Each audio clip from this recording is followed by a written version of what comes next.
Заўсёды радуйцеся, бо Пан ёсць блізка.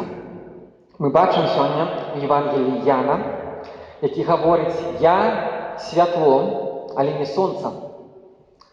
Я, можна сказаць, прамень, той, хто указвае на крыніцу, але яшчэ за мной ідзе той, хто ёсць сапраўдным крыніцай гэтага святла. Ён яшчэ не дзейнічае, але ён ужо сярод вас. Ён ужо сярод вас. Так і ў такім ж самым стане і мы знаходзімся. Бог сярод нас. Бога мы сустракаем, прымаем у Эўхарыстыі, але асаблівым чынам мы чакаем таго моманта, святкуем той момант нараджэння, момант прыйсці яго, момант Божага нараджэння. Мы цяпер знаходзімся ў такім стане вялікай падрыхтоўкі да гэтага. І яго можна параўнаць з часам цяжарнасці. Калі жанчына цяжарная, дзіцятка ёсць ужо ўнутры, але яно яшчэ не нарадзілася на свет. Але ўжо радасць яго прыйсця, таго, што яно будзе, яна ўжо тут ёсць. Што ж з гэтай радасцю? Што з гэтай радасцю? Радасць – гэта стан задавальнення, такого поўнага задавальнення дабротамі, якія мы маем. Стан задавальнення дабротамі, якія мы маем. Праблема ў тым, што б мы не мелі з гэтага свету, хочацца яшчэ больш. Што б мы не мелі, хочацца яшчэ набываць. Мы так як бы настроены на тое, што заўсёды штосьці мы ўбачым, паглядзім на суседа, на калегу, і нам яшчэ больш хочацца. Маем якуюсь пэўную адзежу, не ведаю, сукенку ці штаны, хочацца другія мець. Маем машыну ці две машыны, хочацца мець яшчэ адну, 100% захочацца, нават калі будзе две, захочацца другое яшчэ. Маем квартиру, допустим, захочацца хату, штосьці большее. Маем, например, 3 детей, захочацца 4. Тут, наверное, что-то не совпадает. Ну, с детьми трошки по-другому. Але ўвогуле, кожнага по-рознаму. Может быть, некаторым можа і захочацца. Ну, але ўвогуле у нас ёсць такое пастаяннае жаданне мець чаго больш. Чаму? Гэта жаданне мець Господа. Это жаданне еднасці з Панам, з Господам, з Христом. Жаданне быць у поўнай еднасці з Богам, паўнату якога мы можам атрымаць толькі, калі з ім сустрэнемся непасрэдна, да? Але падтрымліваць яго прысутнасць у нас, у нашым жыцці, гэта мы можам рабіць, і за гэта мы можам змагацца. І сёння мы пра гэта гаворым, што каштоўнасць самого Бога вельмі вялікая, і ён адзін з'яўляецца сапраўднай радасцю. Толькі калі яго мы маем у нас, у нашым сэрцы, у нашых сем'ях, тады мы можам мець гэты стан поўнай радасці. Не так даўно, прыкладна гадоў 10 назад, праходзіў сінод біскупаў у Ватикане, і адзін з біскупаў з Літвы, наколькі я памятаю, аддаваў сведчанне пра аднаго з святароў, які працаваў на іх тэрыторыі. Калі пачыналіся камуністычныя часы, многія з вас іх і так помняць, тады выкаранялі ўсё, што звязана з Богам, з верай. Все выкаранялі. І нават мець якія-нибудь рэлігіёзныя прадметы, не знаю, як тут, а там у Літве не можна было. І адзін са святароў быў злоўлены на тым, што ў яго была Біблія. Яго прывялі ў якоісьці пэўнае месца, здзекаваліся над ім, паклалі Біблію на пол і сказалі, каб ён на яе наступіў і выракся ад Бога. Ён стаў на калені, пацалаваўся слязьмі яе і, безумоўна, не выракся. Да? За гэта адправілі яго на 10 гадоў у Сібір.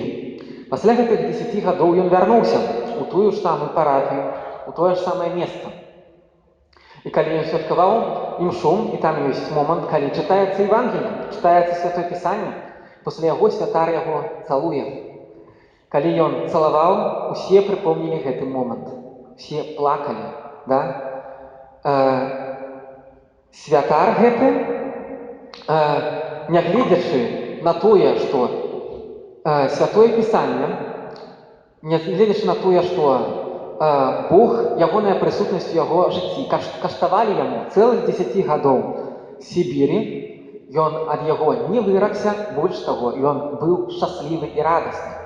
Шчаслівы і радасны. Так і ёсць у нашым жыцці, што калі мы набываем толькі больш розных рэчаў, яны не прыносяць нам шчасце, Бог спецыяльна дае нам такія сітуацыі, каб мы зразумелі, што не таго мы шукаем, не там ёсць радасць, не гэта ёсць радасць. І цяпер, калі 10 дзён застаецца да Божага нараджэння, касцёл спецыяльна ўжо з 7 века у розавым адзенні святкуе гэтую імшу, каб нагадаць, 10 дзён асталася. Сталася 10 дзён. Нельга страціць Хрыста, нельга страціць радасці на суматоху, на самыя розныя клопаты, на вельмі шмат падрыхтоўкі да гэтых святаў, каб все нагатаваць, купіць, выкупіць все падарункі, пасварыцца, перасварыцца адзін з другім. Нельга гэтага рабіць. А што рабіць трэба? Што рабіць трэба? Адзін таксама святар-місіянер з Індіі расказвае історыю. Там немножко ситуация іншая, чем у нас. Во-первых, там тепло. У Індыі, звычайно, про такое уявление, что такое тепло, у рознае уявление бывает, что такое тепло, да? Телефонаваў я с моим сябрам, 75-гадовым мужчынай на гэтым тыдні, з якім я вучыўся некаторы час. Ён у Мадрыдзе жыве, говорит, так у нас холодно, так холодно. Мы дома поддерживаем еще трошки тепло. У нас так холодно. Я пытаю, ну як холодно? Ну холодно вообще. Ну сколько? 7 градусов. Я говорю, у нас минус 7. О, ужас, як холодно. Дык вось, у Індыі таксама прыкладна так можа быць холодно, цёпла звычайна, да? Святар сядзеў на вуліцы і чытаў Святое Пісанне, маліўся, яго быў абразіць. І да яго падходзіць адзін з індусаў. І індусы, это значыць, там вельмі шмат нехрысціянаў. І пытаецца ў яго, што ты чытаеш, што это такое у цябе. А там такі абразік быў, дзе Езус стаіць і стукаецца ў дзверы. І ён говорить, это Езус, это наш Пан, Бог. І ён заўсёды стукаецца. Калі мы адкрыем, то ён заўсёды ўваходзіць. Калі адкрыем, заўсёды ўваходзіць. Потым ён через некоторое время, уже другую перыяд года, дзе было у Індыі халаднее. Для Індыі холодно на каких-то таких шалашах, живут где-то на каких-то там регионах. Проходил, и он такие робил пасторские наведвания. И шел, звычайно, наведывал католиков, але у одной хате были просто расширенные двери. Он зашел пойти поглядеть, что робить, бо на улице для тых часов было холодно. И он сустрэў гэтага человека. И этот человек, и он пытается его, такая ж холодно на улице, чему ты не закрываешь двери? А он говорит, что, а я чакаю Езуса. Я чакаю Езуса, да? Не глядячи на то, что холодно, вы мне сказали, что калі двери открытыми мець, то он заўсёды войдзе. Заўсёды войдзе. Дорогие мои, гэта и материально, вось так, и алегарычна. Нам трэба мець адкрытыя дзверы. Калі мы заняты з утра до вечара самымі рознымі клопатамі, наш мозг, наша душа, наше сэрца заняты ўсім, закрыты ўсім ад Бога, толькі не ім, толькі не Богом, да? Поэтому, калі Павел, заўважце сабе, піша «Заўсёды радуйтеся». А мы читали на початку, тут он пишет Фессалоникийцам, там он писал филиппянам, разные две парафии, там «Радуйтесь, заўсёды радуйтесь». Еще раз нагадываю вам, это так, как бывает, не знаю, бывает у вас такое, у меня бывало такое, сынок, шапку одел, и выходишь, и там мама опять сзаду кричит, «Где одел шапку? Чему шапку не одел?» Точно так же тут Павел с великим айцовским клопотом не забывайте радоваться. Радоваться – это дзеянне, за якое мы адказныя. Что мы выбираем? Что мы выбираем? Яким чынам мы можем падтрымліваць нашу радость? И он далее говорит, няспынна молитесь. Няспынна молитесь. Першы крок для таго, каб падтрымліваць радасць, а з ёй супакой, з ёй прысутнасць Бога ў нас, гэта малітва. Нельга ў гэтыя часы за клопатам, за не ведаю якіх угодна праблем прыйсці да такога стану, што ў нас няма часу на малітву. Наадварот, трэба знайсці час цішыні для малітвы. І далей наступны крок. Што на гэтай малітве рабіць?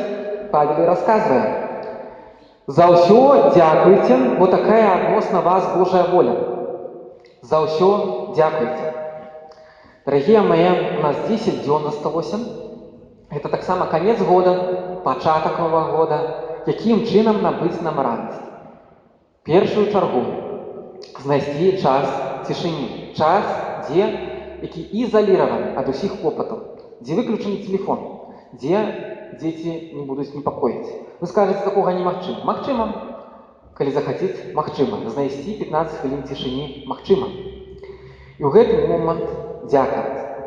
Можна паглядзець увогуле, што ў вас у жыцці. Увогуле на працягу года адбывалася. Дзякаваць. Вы папробуйце дзякаваць. Проста прайзнасіць канкрэтныя падзякі. Вы як будзеце іх прайзнасіць, вы ўжо будзеце адчуваць радасць. Дзякуем за то, што мы можам збірацца сёння ў касцёле, хаця гэта каронавірус. Дзякуем, што мы можам прыходзіць і мець святую імшу, што нас яшчэ і цяпер не гоняць за веры. Дзякуем за тое, што мы маем сям'ю. Дзякуем за тое, што мы маем праблемы таксама. Дзякуем за тое, што за праблем Бог нам дае магчымасць на вяртанне. Дзякуем. Калі мы прайзносім падзякі канкрэтныя, не проста ўвогуле, за здароўе, за свет і за ўсіх людзей. За гэта таксама трэба, да? Але канкрэтна, што ў мяне ў жыцці ёсць, за што я хачу дзякаваць, за што сёння. Кожны дзень ёсць маленькія такія рэчы, якія адбываюцца, за якія мы можам падзякаваць.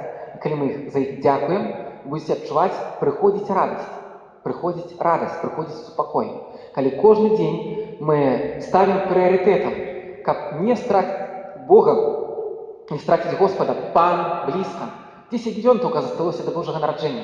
Калі мы гэтых 10 дзён так правядзём, каб не даць ніякім нашым клопатам забраць радасць, то Божае нараджэнне будзе неверагодна напоўнена радасцю.